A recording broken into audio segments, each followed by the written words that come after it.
सूरज अभी पूरा नहीं उगा था और सड़क के किनारे बिखरी हुई ओस भरी घास पर एक आदमी धीरे धीरे चलता हुआ खाली पेट जैसी थकान लिए बैठा हुआ सा लग रहा था।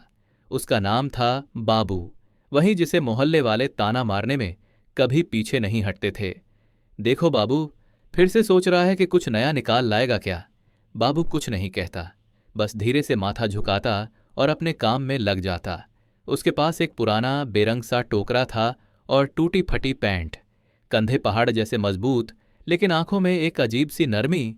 और जो लोग उसे बस ऊपर ऊपर से देखते थे वे उसे सिर्फ एक गरीब काम वाला समझकर आगे बढ़ जाते थे।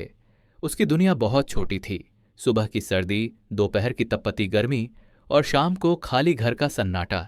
पहले उसके साथ एक और थी, उसकी बहन कल्पना। कुछ साल पहले उसे शहर में नौकरी मिल गई थी। वह जाते समय बोली थी, बाबू तुम यहीं रह जाना, मैं सब संभाल लूंगी। बाबू ने सिर हिलाकर कहा था, ठीक है, लेकिन वक्त और हालात दोनों ने उन्हें दूर कर दिया। अब बाबू अकेला था, पर कल्पना की याद बार बार लौट कर आती, जैसे कोई पुरानी धुन जिसे कोई बंद ही नहीं कर पाता। उस सुबह बाबू ने रास्ते में कुछ ऐसा देखा जिसने उसकी सुस्ती तोड़ दी। सड़क किनारे एक टूटा हुआ रेडियो पड़ा था। उसकी चमक मिट चुकी थी, पर एंटेना हल्का सा कांप रहा था। लोग उसे फेंक चुके थे। बाबू ने हाथ बढ़ाया, उसकी उंगलियां जैसे सुनसान में किसी पुराने वाद्य को छू रही हों। उसने रेडियो उठाया। अंदर खरोंचें थीं, धूल थी, लेकिन बीच में एक छोटी सी टेप पड़ी हुई थी और उस पर हाथ से लिखा था, कविता कल्पना। बाबू के सीने में हलचल हुई। कल्पना, वही नाम जो उसके दिल में हर वक्त गूंजता था। उसने चारों तरफ देखा, कोई आसपास तो नहीं। फिर उसने रेडियो बांधा और अपने झोपड़े की ओर चलता चला गया। झोपड़े में उसने रेडियो साफ किया, पुराने तार जोड़े, बैटरी बदलने की जुगत लगाई, और जैसे ही उसने उसे ऑन किया, धूल और शोर के बीच एक धीमी सी आवाज उभरी। एक कविता पढ़ी जा रही थी। आवाज में हल्की सी कंपन, शब्द इतने सधे हुए कि बाबू के अंदर गहरे तक उतर गए। वह तुरंत समझ गया, यह कल्पना की आवाज नहीं है, पर यह किसी मधुर और परिपक्व महिला की आवाज थी। कविता में गांव की टूटी बिखरी यादों की बातें थीं, बंजारे बादल, टूटा कुआं, बंजर खेत, और बीच बीच में वही दोहराया जाने वाला वाक्य, जो टूटे हैं वो भी कहानी कहते हैं। बाबू की आंखें नम हो गईं। वह टेप बार बार चलाता रहा। हर बार उसकी धड़कन थोड़ी और तेज हो जाती। उस दिन से सब कुछ बदल गया।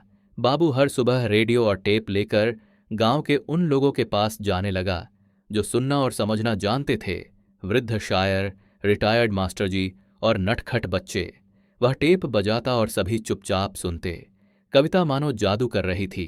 लोग बातें करने लगे, पुरानी यादें जागने लगीं और गांव की वीरान राहों में एक हल्की सी गर्माहट लौट आई।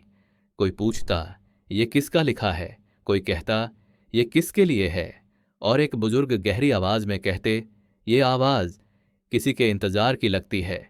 सच क्या था कोई नहीं जानता था।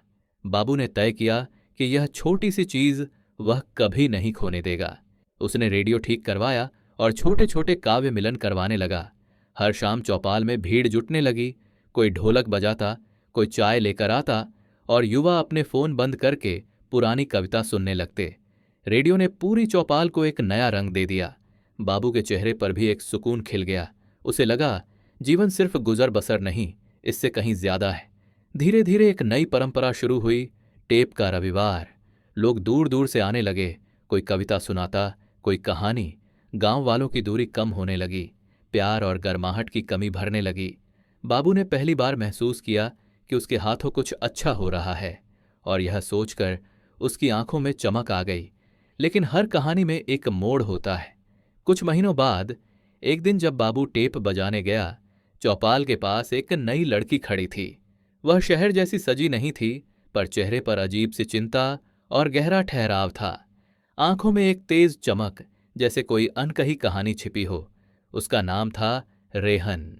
उसने पूछा, ये टेप किसे मिली थी? बाबू ने बताया कि उसे सड़क किनारे मिली थी। रेहन की सांस भारी हुई। ये टेप मेरी माँ की है। वह कवियत्री थीं, उन्होंने गांव कभी नहीं छोड़ा। सब चुप हो गए। उसने कांपती आवाज में कहा, माँ की रिकॉर्डिंग खो गई थी, मैंने बहुत ढूंढी, मिल नहीं रही थी। बाबू ने टेप उसके हाथ में दी। रेहन ने उसे धीरे से पकड़ा और उसकी आंखों में आंसू भर आए। वह बोली, शायद यही मेरी मां की आवाज है।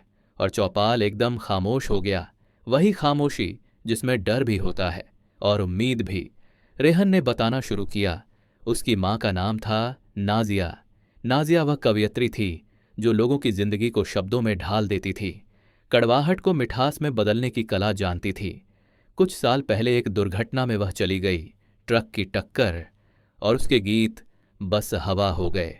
लेकिन उनकी एक रिकॉर्डिंग गायब थी, और जो टेप बाबू को मिली थी, अगर वह सच में नाजिया की थी तो यह कोई मामूली चीज नहीं थी। रेहन ने बाबू से कहा, क्या आप मेरी मदद करेंगे? क्या हम मां की बाकी कविताएं ढूंढ सकते हैं? बाबू ने तुरंत हां कह दिया, लेकिन उसके दिल में कई सवाल उठे। टेप किसने फेंकी, क्यों फेंकी, और टेप पर कल्पना क्यों लिखा था?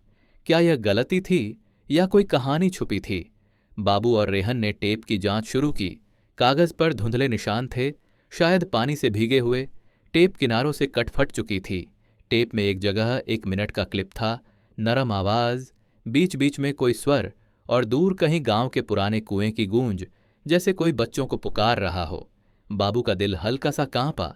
वह वही कुआं था जहां वह कल्पना के साथ खेला करता था।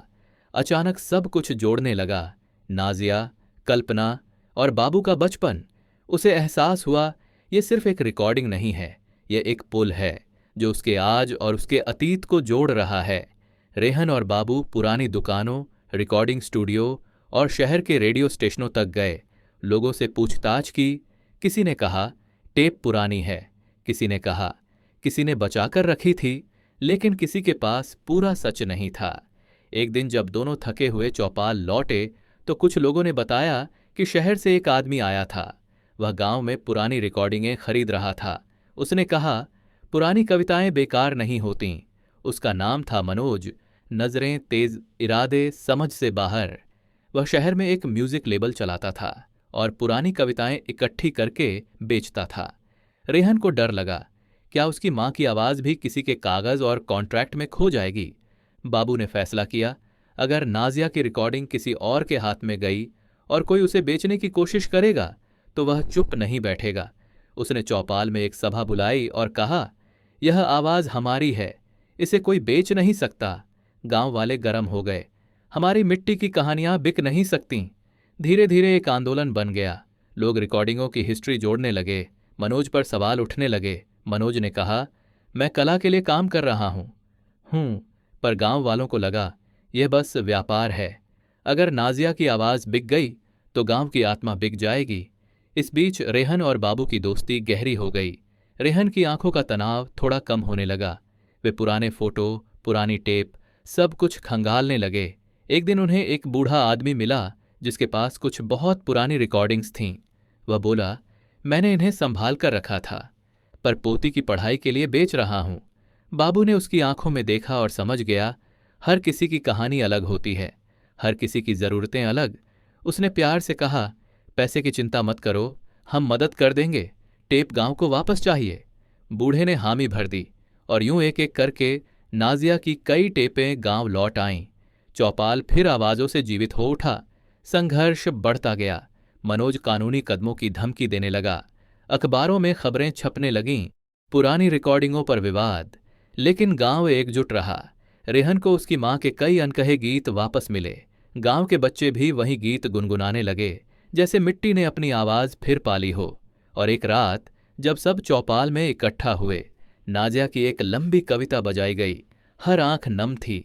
हवा में एक नई गर्माहट, एक नया सुकून, जैसे पुरानी टूटने नई जोड़ में बदल रही हों। यह कहानी केवल मनोरंजन और प्रेरणा के उद्देश्य से बनाई गई है। इसमें दिखाए गए पात्र, घटनाएं और संवाद पूर्णतः काल्पनिक हैं। किसी भी व्यक्ति या संस्था से इनका कोई संबंध नहीं है। अगर आपको यह कहानी पसंद आई हो तो इसे लाइक करें और सब्सक्राइब करें, शेयर करें और कमेंट में बताएं। हम आपके लिए ऐसी ही और प्रेरणादायक कहानियां लाते हैं रहेंगे। सरंगवर्स, धन्यवाद।